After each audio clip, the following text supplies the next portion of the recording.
Hello friends, मैं हूं अमित भैया और एक बार फिर से स्वागत है आपका मेरे चैनल लर्न विद भैया पर। आज की क्लास में मैं आपको टैली में वाउचर एंट्री करना सिखाऊंगा, जो कि टैली के अकाउंटिंग वाउचर्स ऑप्शन से होती है। और दोस्तों, यह टैली अकाउंटिंग का एक बहुत ही ज्यादा महत्वपूर्ण हिस्सा है। यदि आपको पहले से ही इसकी जानकारी है तो भी इस क्लास में अंत तक अवश्य बने रहें, क्योंकि इसमें मैं कई ऐसी जानकारियां देने वाला हूं जो शायद आप में से कई लोग पहले से नहीं जानते होंगे।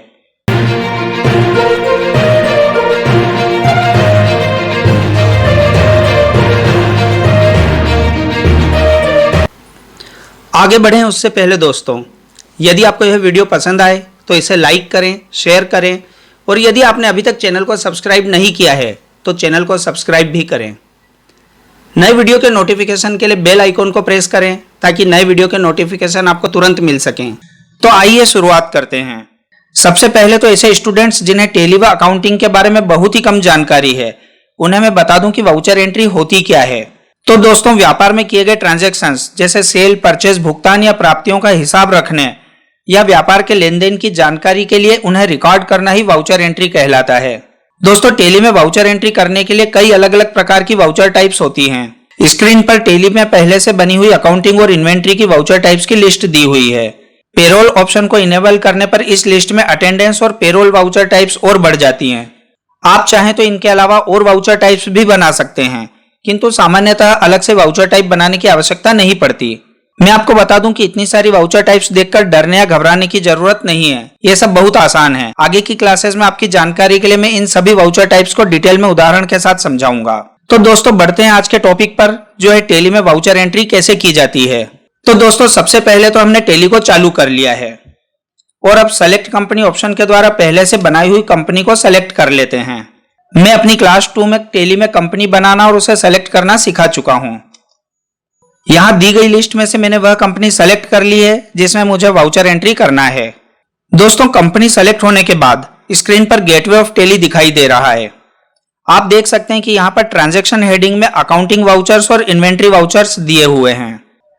तो पहले हम अकाउंटिंग वाउचर ऑप्शन पर जाकर एंटर की प्रेस कर देते हैं, या चाहें तो कीबोर्ड से वी को प्रेस करके भी इस ऑप्शन को ले सकते हैं।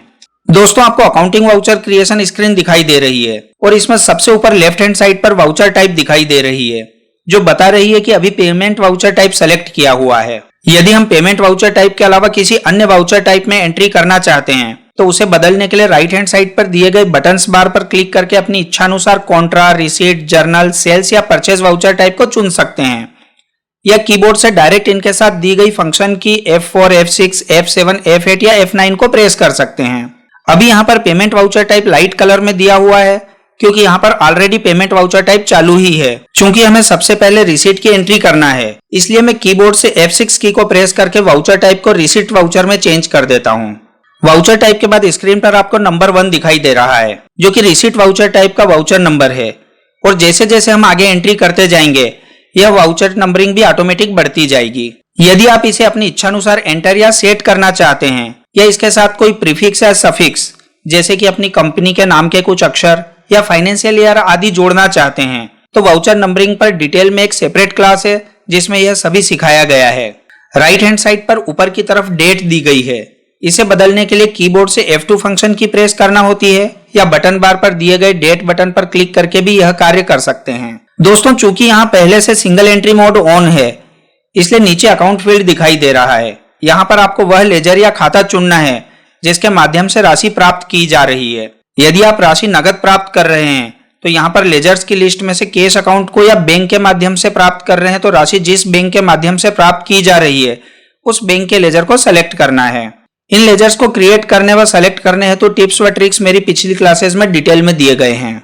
यदि आपको सिंगल एंट्री मोड परेशान करता है, जैसा कि अकाउंट के कई स्टूडेंट्स के साथ होता है, तो मैं इसी क्लास में डबल एंट्री मोड में एंट्री करना भी बताऊंगा। जिन स्टूडेंट्स को डेबिट या क्रेडिट के नियम याद रखने में कठिनाई होती है, उनके लिए सिंगल एंट्री मोड बेस्ट है। यहाँ पर हम उदाहरण के तौर पर मान लेते हैं कि व्यापार 15 लाख रुपए की नगद राशि से आरंभ हुआ है।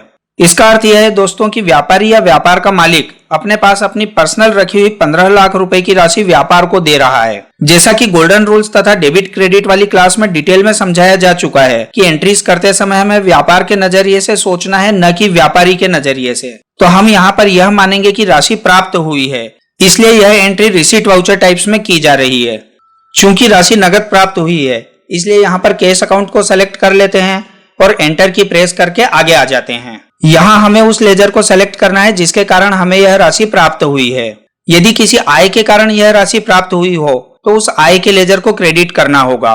यदि किसी वस्तु के विक्रय से यह राशि प्राप्त हुई हो तो उससे संबंधित लेजर को क्रेडिट करना होगा। और यदि किसी व्यक्ति या संस्था से कोई राशि प्राप्त हुई हो तो उसके लेजर को क्रेडिट करना होगा। हम जानते हैं कि यह राशि न तो व्यापार की आय है और न ही किसी वस्तु के विक्रय से प्राप्त हुई है।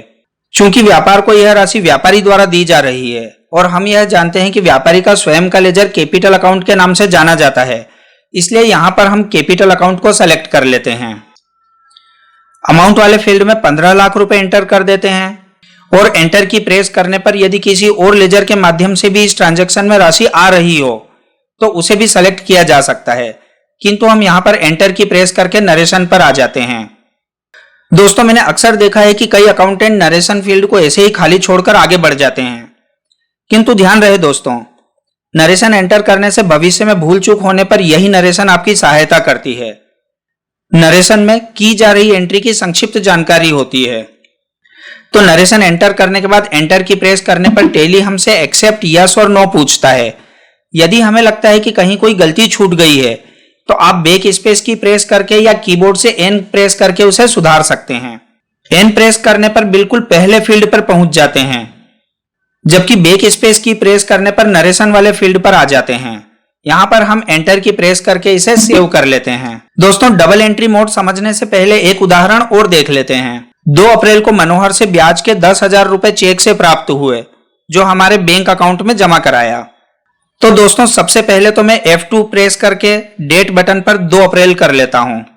यहां राशि हमें नगद प्राप्त नहीं हो रही है, बल्कि हमारे बैंक के माध्यम से प्राप्त हो रही है। तो यहां पर अकाउंट में हम उस बैंक के लेजर को सेलेक्ट कर लेते हैं जिस अकाउंट में हमने यह चेक जमा कराया है।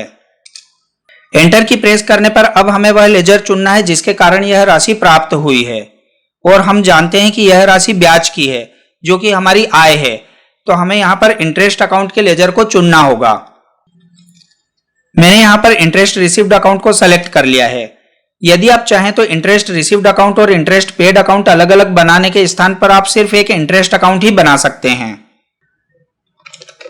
अमाउंट वाले फील्ड में अमाउंट एंटर करके जब आगे बढ़ते हैं तो चूंकि हमने बैंक अकाउंट के माध्यम से राशि प्राप्त होना बताया है, हमसे बैंक की डिटेल मांगी जा रही है, जैसे कि चेक या डीडी का इंस्ट्रूमेंट नंबर क्या है, उस चेक पर जो डेट अंकित है और किस बैंक का वह चेक है आदि।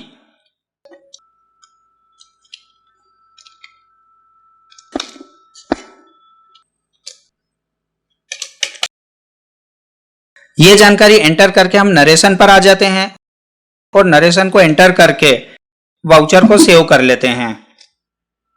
सिंगल एंट्री मोड समझने के बाद दोस्तों, अब हम समझते हैं डबल एंट्री मोड। इसके लिए हमें राइट हैंड साइड पर बिल्कुल नीचे दिए कॉन्फ़िगरेशन बटन पर क्लिक करना होगा, या हम शॉर्टकट की F12 भी प्रेस कर सकते हैं। यहां पर हमें use single entry mode for payment receipt contra vouchers को नो पर सेट करना होगा। Use credit debit instead of to buy during entry को यस करने से टू व बाय के स्थान पर क्रेडिट व डेबिट ऑप्शंस आ जाते हैं। अधिकांश अकाउंटेंट टू व बाय के स्थान पर क्रेडिट व डेबिट को ही पसंद करते हैं। इन्हें सेट करने के बाद सेटिंग को Ctrl+A प्रेस करके सेव कर लेते हैं।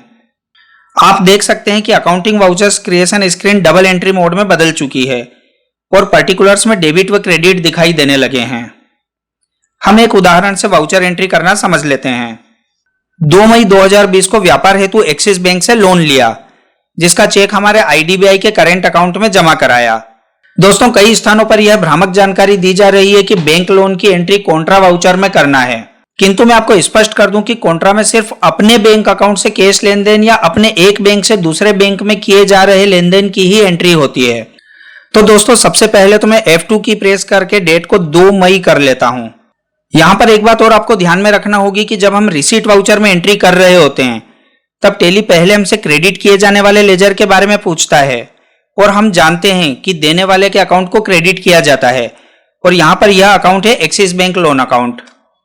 तो इस लेजर को सेलेक्ट करने के बाद हम अमाउंट एंटर कर लेते हैं और एंटर की प्रेस करके नीचे आ जाते हैं। यहां पर आपको सिर्फ डेबिट या क्रेडिट सेलेक्ट करना है, न कि लेजर का नाम।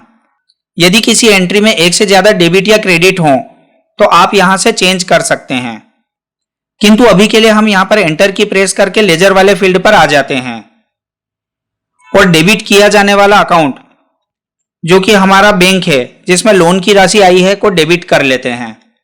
डेबिट व क्रेडिट के नियमों की डिटेल में जानकारी के लिए गोल्डन रूल्स वाली क्लास जरूर अटेंड करें, लिंक आपको डिस्क्रिप्शन में मिल जाएगी।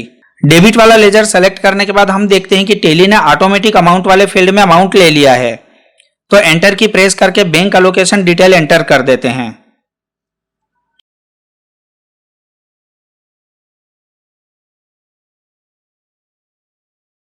अब नरेशन एंटर करके वाउचर को सेव कर लेते हैं। दोस्तों रिसीट वाउचर के लिए एक लास्ट एंट्री और देख लेते हैं। 1 जून 2020 को भवन बेचा 52 लाख रुपए। तो सबसे पहले F2 की प्रेस करके डेट चेंज कर लेते हैं। हम जानते हैं कि इस ट्रांजैक्शन में वस्तु गई है जो कि बिल्डिंग है और नियमानुसार वस्तु जाती है तो उसके लेजर को क्रेडिट किया जाता है, इसलिए बिल्डिंग अकाउंट को क्रेडिट कर लेते हैं। यदि राशि हमें नगद प्राप्त हुई हो तो कैश अकाउंट को डेबिट करना होगा और बैंक का चेक, ड्राफ्ट, NEFT या RTGS के माध्यम से राशि प्राप्त हुई हो तो उस बैंक अकाउंट को डेबिट करेंगे जहां यह राशि जमा हुई है। तो हम इस ट्रांजैक्शन को नगद का मानकर कैश अकाउंट को डेबिट कर लेते हैं और नरेशन एंटर करके इसे सेव कर लेते हैं। दोस्तों एक बात आपको अच्छे से ध्यान में रखनी है कि जब भी राशि प्राप्त होती है या आप रिसीट वाउचर में एंट्री कर रहे होते हैं उस समय कैश का लेजर या कोई बैंक अकाउंट का लेजर डेबिट करना ही होगा। यदि आपने कैश या बैंक का लेजर डेबिट नहीं किया है तो टेली एरर मैसेज दे देगा।